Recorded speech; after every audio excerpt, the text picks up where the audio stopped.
Welcome back, everybody, to Sunrise on the Hill. Earlier this week, Texas Governor Greg Abbott signed a proclamation designating both the Muslim Brotherhood and the Council on American Islamic Relations, known as CAIR, as a foreign terrorist organization in Texas. CAIR is a Muslim civil rights group that focuses on advocacy work. This morning, we are speaking with Ahmed Mitchell. He is a civil rights attorney and CAIR's National Deputy Director.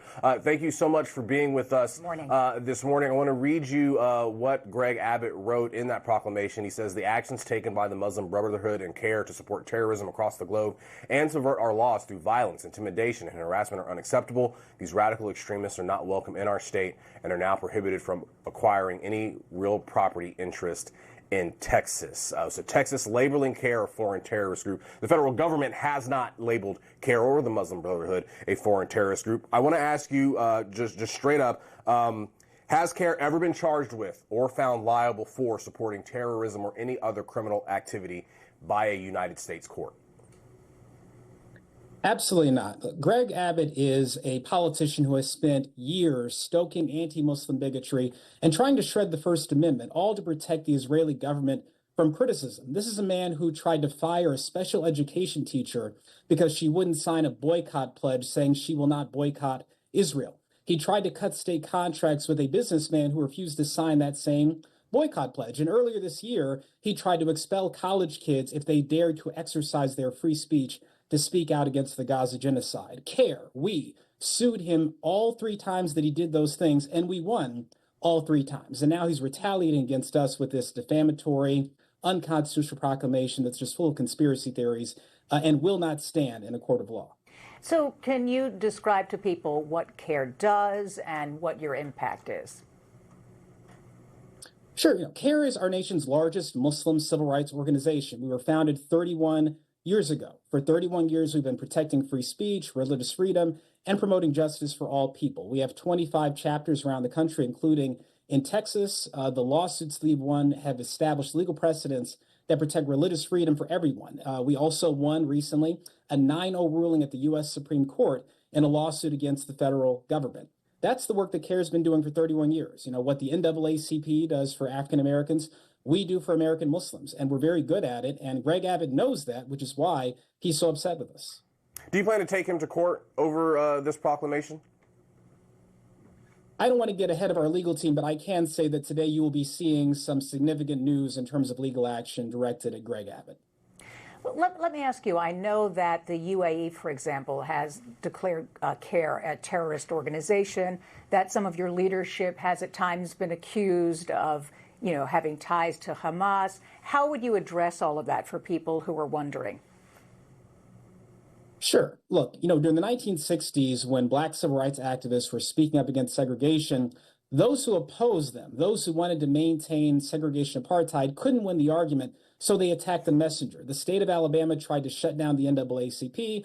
Black leaders were accused of being communists, agents of the Soviet Union. None of that was true, and none of the allegations made about CAIR are true today. We are an American civil rights organization. We rely on the American people for support. We do not have any partnership with any foreign organization, not Hamas, not the Muslim Brotherhood, and we never have. In fact, we have vocally condemned terrorism for 31 years. We condemned terrorism so often that ISIS once put our director on its target list. We've also specifically condemned attacks on civilians on October 7th and Hamas suicide bombings dating back to the 1990s. We have also, yes, vocally condemned the Israeli government for its decades of apartheid and oppression and the genocide in Gaza. And it's that criticism of the Israeli government and our country's unconditional support for it that has made us a target of these conspiracy theories. But I want to make it very clear.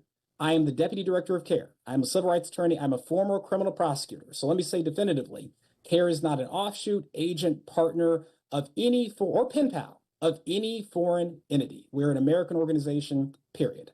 Do you think there's any relationship between something like Governor Abbott is doing and rising anti-Muslim sentiment in the United States at this moment? Absolutely. So about 6 months ago, the Israeli Foreign Ministry conducted a poll of Western nations, which found that there were increasingly negative views of Israel because of the war crimes it committed in Gaza. But the poll also found that the best way to restore positive views of Israel was to distract Western nations with anti-Muslim bigotry. And what do you know it? Right after that, you've seen a very significant upsurge in anti-Muslim rhetoric, anti-Muslim bigotry. Greg Abbott has been going after Muslim houses of worship across the state of Texas.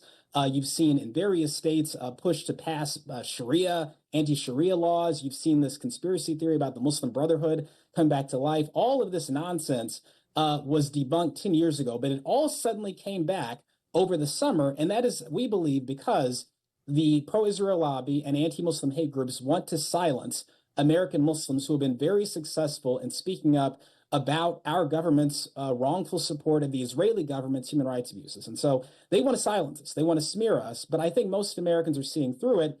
And again, this is what the law is for. This is what courts of law are for. And we look forward to seeing Greg Abbott in a court of law so we can beat him for a fourth time in a row, God willing. This is not the first time CAIR has taken what you might consider sort of a public relations hit. I know back during the Holy Land Foundation trial, one of the largest terrorism financing trials, CAIR was named as an unindicted co-conspirator. I should point out a judge found that the organization's due process rights were ultimately violated, and they did not do anything wrong, the organization that is. What is your concern about this proclamation impacting the work that CAIR does moving forward, especially in the state of Texas? Yeah. Well, let me note, sadly, our government, state and local, has a long history of misusing the law to smear American Muslim organizations. For example, that trial you mentioned was deeply flawed. It's been widely criticized, including by the ACLU. And you're right, a federal court later ruled that this list of dozens of American Muslim organizations that were listed as unindicted co-conspirators, that this was wrong, it was improper, and there was nothing to it, which is why no one was ever charged with any crimes and why CAIR has never been charged with any criminal behavior, because we're a civil rights group. This proclamation is just the latest example of a government misusing the law to try to silence dissent. And look, you don't have to agree with CAIR's position on Islamophobia, anti-Palestinian racism, or Israel to recognize that no governor should be able to just declare an organization he dislikes a terrorist group, ban them from buying land, and try to shut them down. That power could be used to go after anyone. Black Lives Matter, the NAACP, Right to Life, Planned Parenthood, whatever side of any debate you're on, no civil rights organization, no advocacy organization can be targeted in this way. It's a complete violation of the First Amendment, of the Constitution, and we should all stand up against it, no matter what we think about the particular issue at hand. We've got about 20 seconds left. I just want to ask you, it's hard not to think about the fight going on in Texas right now with this real estate development that a group of Muslims wants to build in Texas that really has some on the right concerned. Do you think that has anything to do with this proclamation from the governor? Look, as I said, Greg Abbott has spent months trying to whip up anti-Muslim hysteria. He launched this frivolous investigation into that neighborhood that was being built by a Muslim community and was going to be open to all Texans no matter their faith, and he failed. That investigation failed. The federal government said there was nothing going on, and that project is moving forward. So again, Greg Abbott, to be frank, is a loser. He keeps losing every time he tries to violate the First Amendment, to embarrass the American Muslim community, to silence the community, and to serve the Israeli government. I don't know why he keeps doing this. Maybe he likes losing, but we look forward to seeing him in court and making sure that he loses to us for the fourth time in a row, God willing. Edward Ahmed Mitchell with CAIR, thank you so much for being with us. We really appreciate the time.